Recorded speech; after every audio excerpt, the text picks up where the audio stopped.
Olá, estamos mais uma vez aqui na nossa TV Platão, esse nosso encontro semanal de reflexão, de opinião, de informação. E hoje eu estou especialmente feliz com a nossa convidada, professora Lenier. Seja bem-vinda. Obrigada, gente. Eu vou falar um pouquinho dela, depois ela vai falar da história também.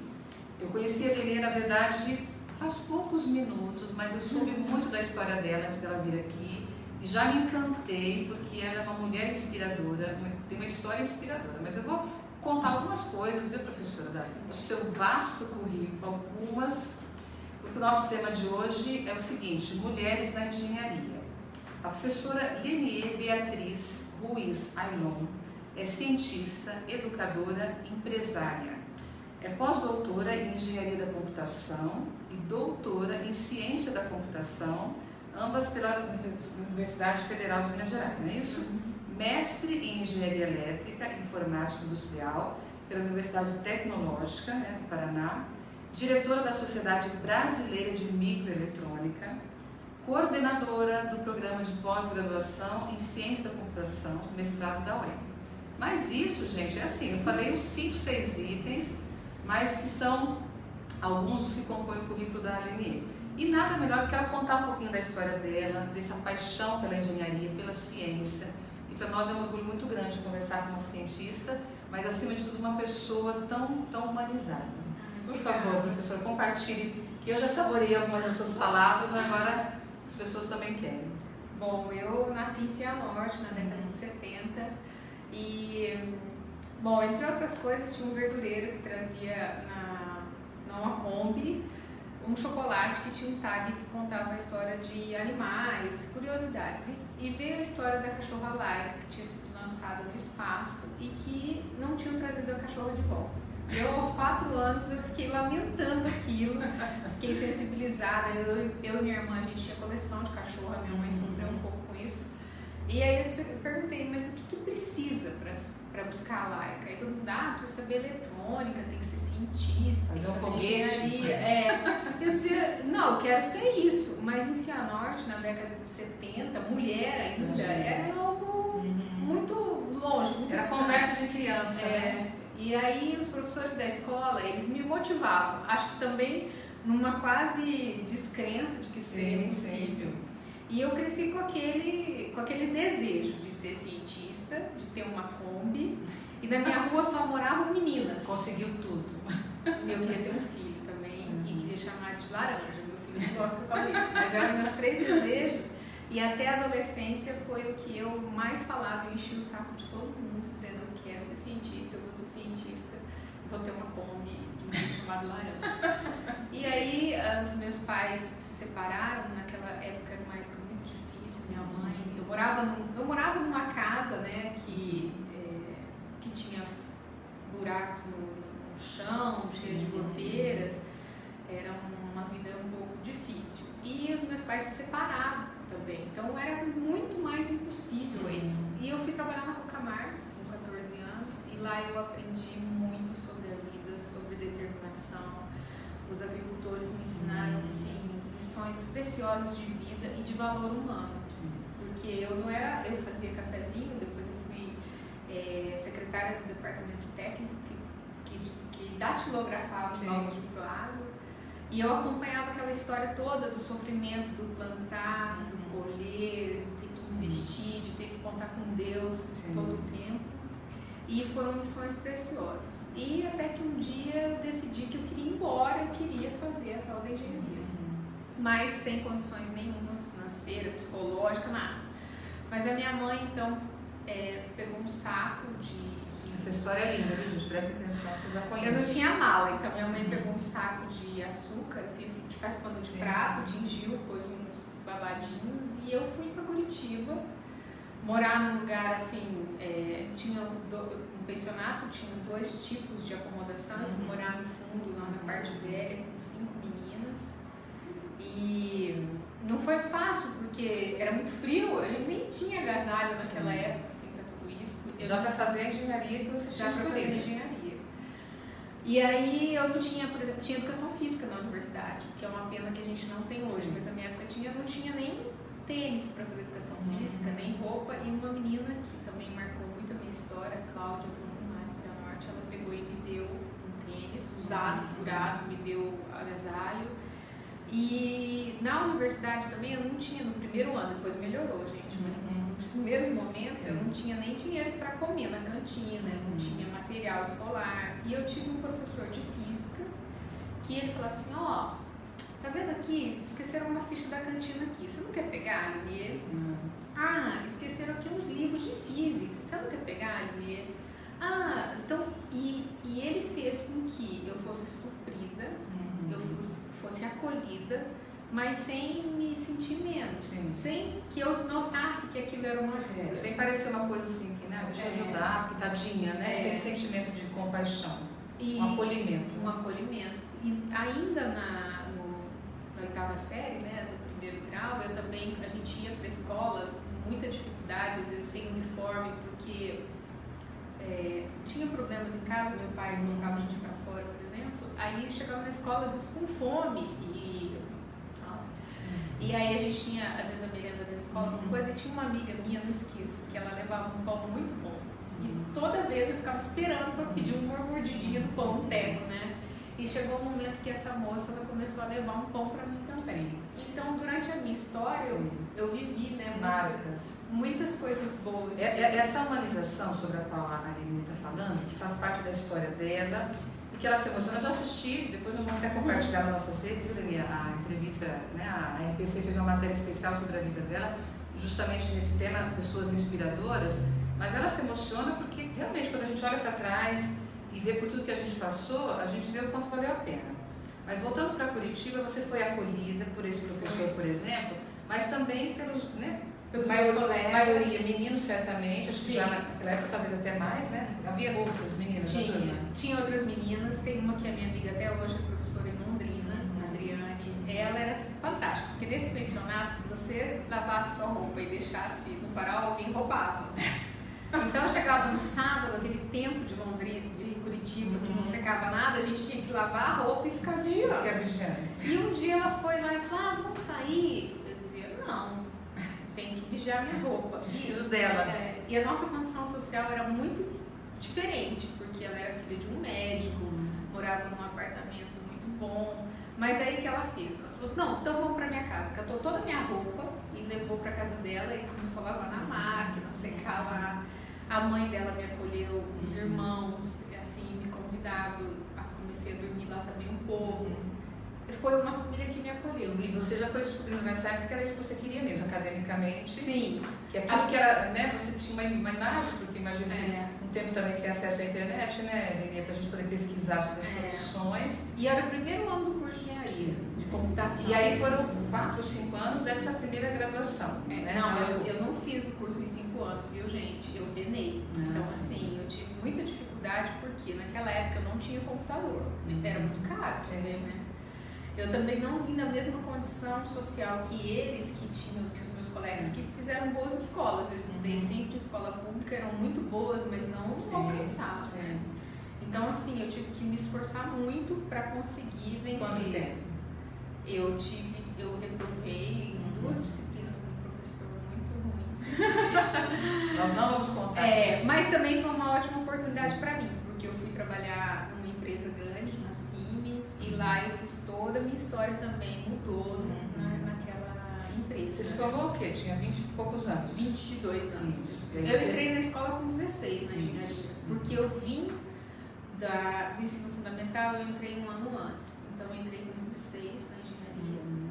E tive outras famílias que me acolheram lá, assim, eu tive a mãe da Suzane, a mãe do Walter, foram famílias que me acolheram porque realmente eu não tinha condição nenhuma, né? E aí desses 20 e poucos anos, você já ficou em Curitiba, você voltou para a tua Não, aí trabalhando na Siemens, veio uma oportunidade de fazer mestrado pela Siemens. Então eu já fui trabalhando na Siemens e fazendo Você nunca deixou de estudar? Nunca, minha paixão sempre foi... Essa nossa conversa com a Aline é importante, assim, não só para as meninas, lógico, os meninos também, mas porque a gente sabe, Aline, que ainda é não sei se é um mercado, é uma área, um campo, como é que eu digo, um pouco, não sei se fechado, ainda existe um pouco de preconceito, pode dizer que existe ainda? Na verdade, não, é porque assim, o que a gente tem, as meninas em geral, elas são, como que a gente cresce, gente? A gente cresce brincando de boneca, penteando o cabelo de boneca, tudo arrumado. talvez menos, mas nossa geração.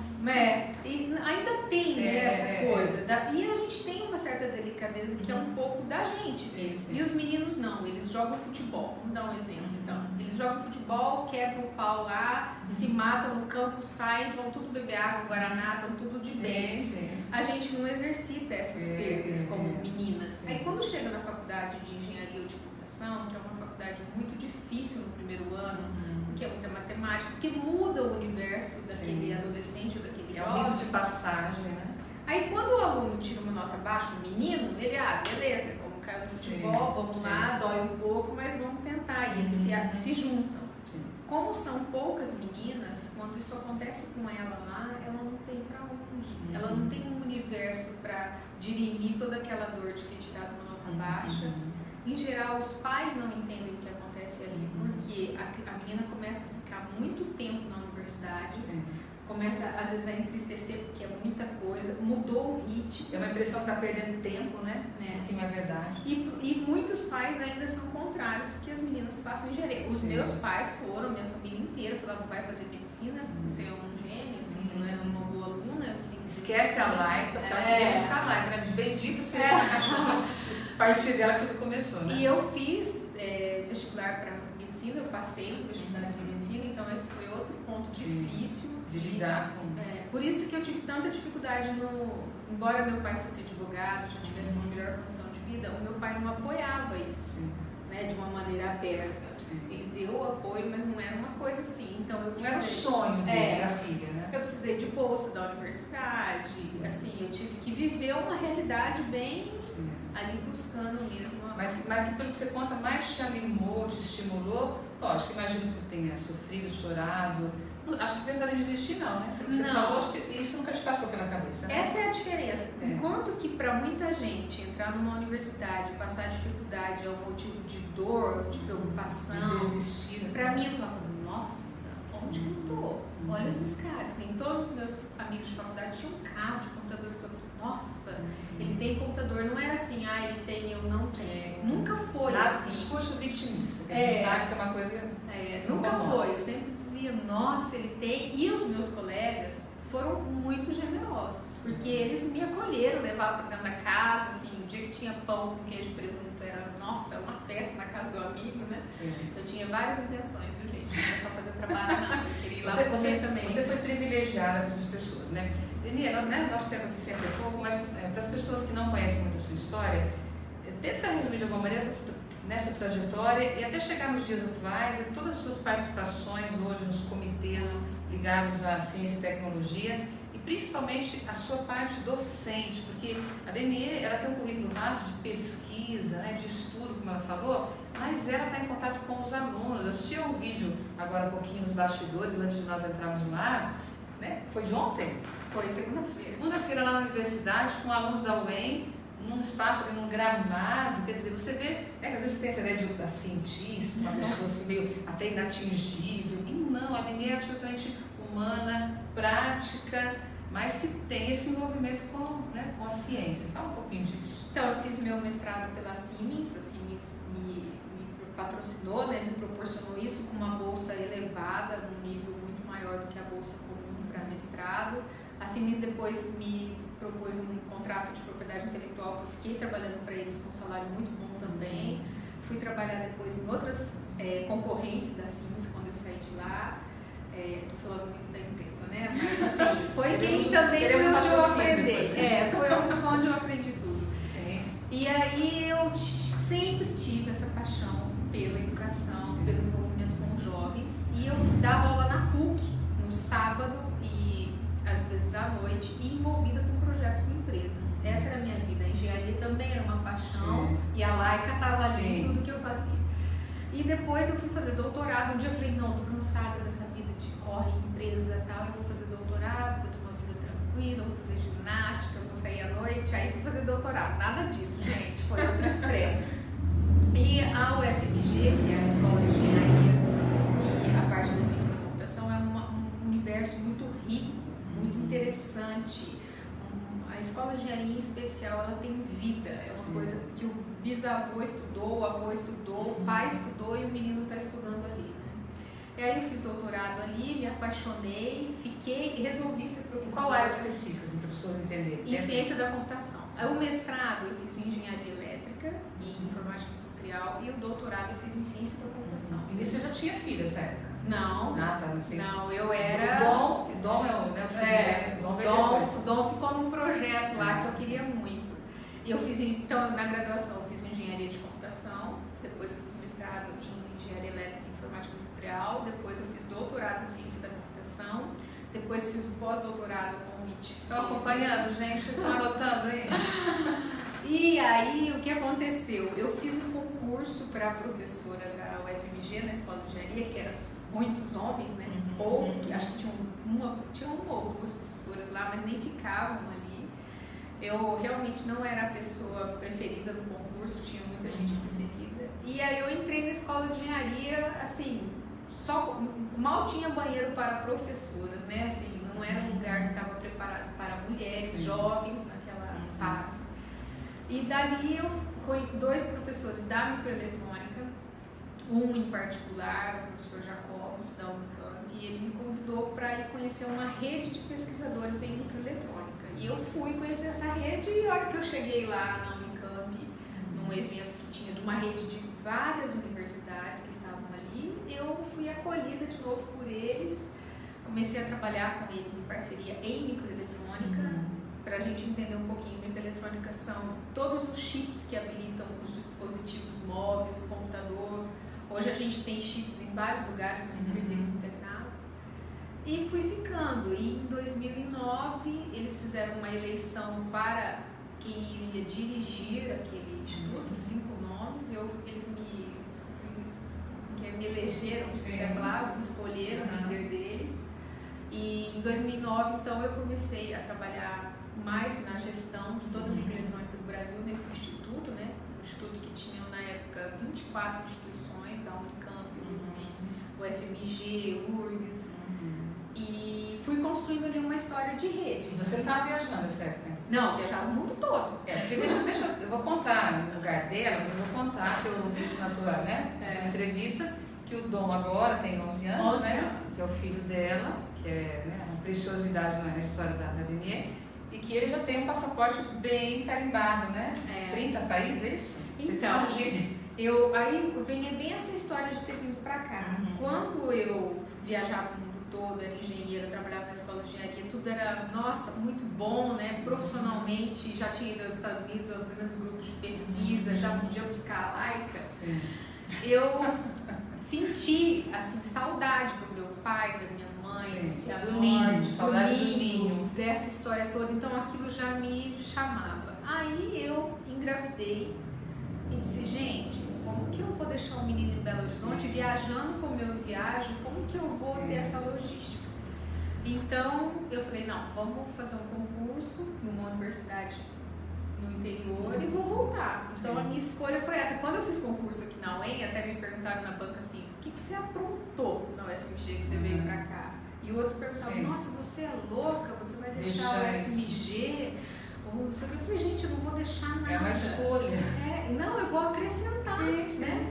E quando eu vim pra cá, eu vim com essa determinação de trazer todas as coisas boas, as culturas todas daquelas universidades que eu passei pra cá. Daí eu tive o Dom, só que assim, não estava muito planejado e eu tinha muitos compromissos fora do país. Eu, grávida de 8 meses, fui pra China. Eu fui pra Inglaterra, pra China, pra Espanha, grávida, pra Portugal. Daí eu até achei que tava ficando fácil. Falei, não, esse negócio tá ficando fácil. Daí quando eu ganhei o Dom, né, eu tive o bebê, eu falei, não, minha mãe tá aqui, minhas irmãs, vou dar um aporte, mas eu tinha uma viagem já internacional, ele tinha acho que 4 meses, então eu disse, não, vou levar. E meu marido falou, tá, eu acompanho. Então a gente começou... Começou a carreira do Dom. E foi todo mundo que me recebeu nesses lugares, por exemplo, no Egito, a universidade providenciou um guia, uma van, alguém para estar comigo, para cuidar dele, na Tunísia, no Polo Sul, a gente foi para a Universidade de Magalhães, todos os lugares. De novo a humanização das pessoas, né? Como Deus foi colocando, né? Já falar sobre exatamente. Deus. Antes de falar, ela vai contar uma última história, né? De um convite que ela recebeu do Barack Obama. Mas olha, dois aspectos, duas coisa interessante da vida dela, que a Denê conseguiu comprar a casa em que ela viveu, né? A casa de infância. Então, imagina aquela casa que desperta memórias em você, que desperta em mim, cada um com a sua casa, né? A Denê conseguiu ter, então ela ainda preserva, né, essas histórias. E a história da Kombi que ela comentou, que ela tem uma Kombi, mas é uma Kombi pequena. Tem que ver para vocês verem. Muito fofa, uma Kombi mini, vermelhinha, em homenagem ao verdureiro. Que por causa do verdureiro veio o chocolate, que veio a história da Laika. E que, de alguma maneira, foi um despertar disso tudo. Denê, nosso tempo já está esgotando, mas ela vai contar para nós um convite que ela recebeu para participar de um evento lá, né, nos Estados Unidos. E que daí a pergunta que ela ouviu do próprio...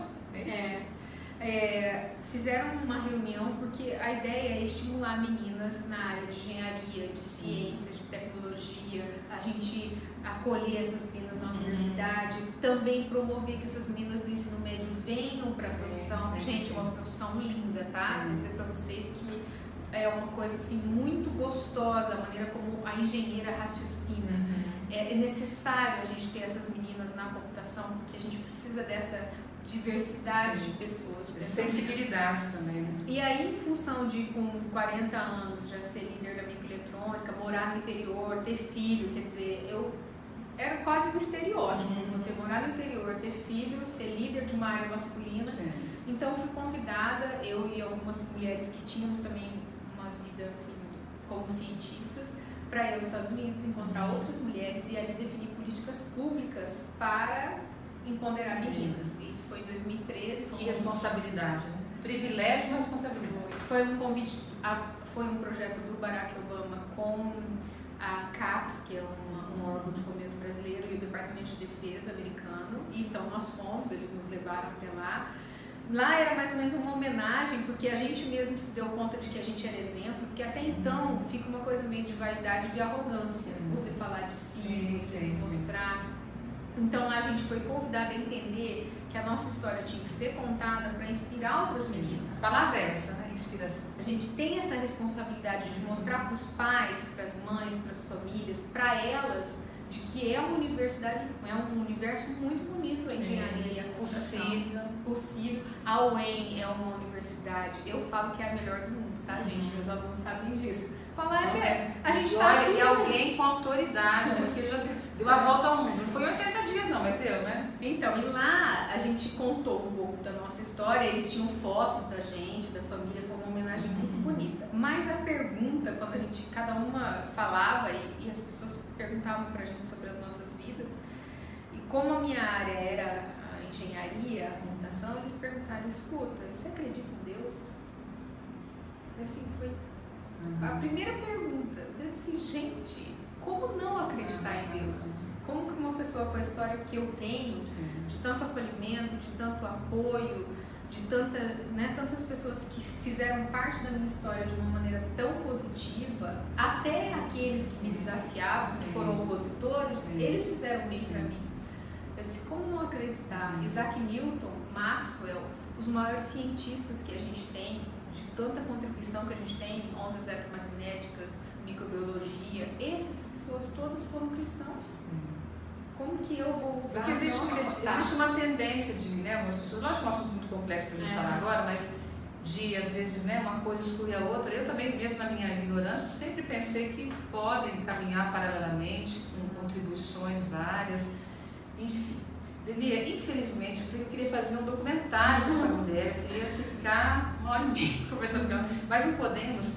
Mas assim, de uma maneira sucinta, um recado, eu não gosto muito da palavra conselho, não é bem isso, mas né, da sua história, né, tudo que você viveu, o que você diria hoje para as meninas, né, no ensino médio, talvez algumas até mais jovenzinhas, quem sabe tão jovenzinhas quanto você lá no dia que viu o chocolate, você diria para elas com relação à engenharia, como profissão, como uma carreira? Assim, não vou cansar de dizer que é uma das coisas mais bonitas que eu conheço, a engenharia. Eu sei que tem outras profissões, mas a gente tem a chance de construir um pensamento diferente, uma história diferente, contribuir, melhorar, né? Contribuir com a sociedade.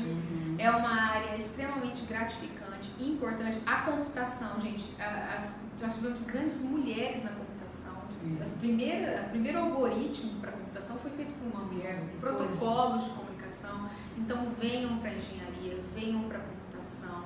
É uma área em que vocês têm tudo para ser feliz, né? É um lugar que você vai descobrir uma nova maneira de conhecer o mundo, de ver o mundo, de construir o mundo. Ignorem as frases, alguma coisa, né? Não. Aquela história de se fazer de surda. E a gente está na UEM de braços abertos para receber tanto as meninas quanto os meninos. Sim, lógico. Nos cursos de computação, no nosso mestrado, eu sou coordenadora do mestrado, os professores que se interessem, gostaria de receber vocês ali na UEM, os empresários. Isso pode ser uma peça. Eu quero dar um recadinho oi para a Brenda Alessi, que foi nossa aluna de cursinho já, está acompanhando a gente. Um beijo, Brenda, obrigada por estar aqui. E olha só, Lelê, a Aline Adam está dizendo o seguinte: vou mostrar essa história para a Ainara. O sonho dela é ser piloto de avião internacional. Mas a maior preocupação dela não é por ser mulher, mas como ela faria para conciliar filhos, família, saudade do ninho.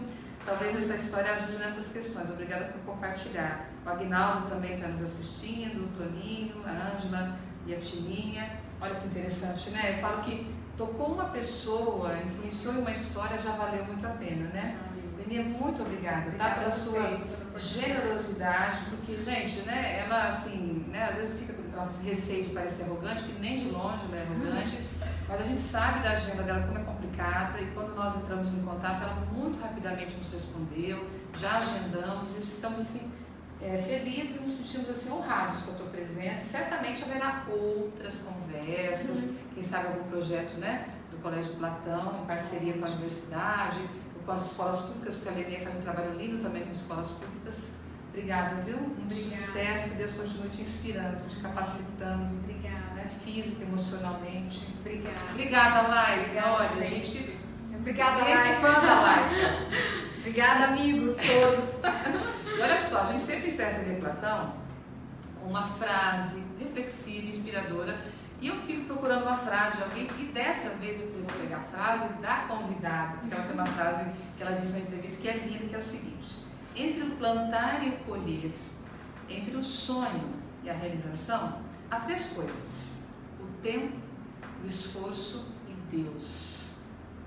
Com esses, né, se dedicando, respeitando o tempo de tudo, e com, né, cada um com a sua crença, lógico, com a sua espiritualidade, mas que ele vai nos ajudando, né, Lelê, a escrever a história. Queridos, na quarta-feira que vem, nós vamos ter um bate-papo com a Janaína Mantovani.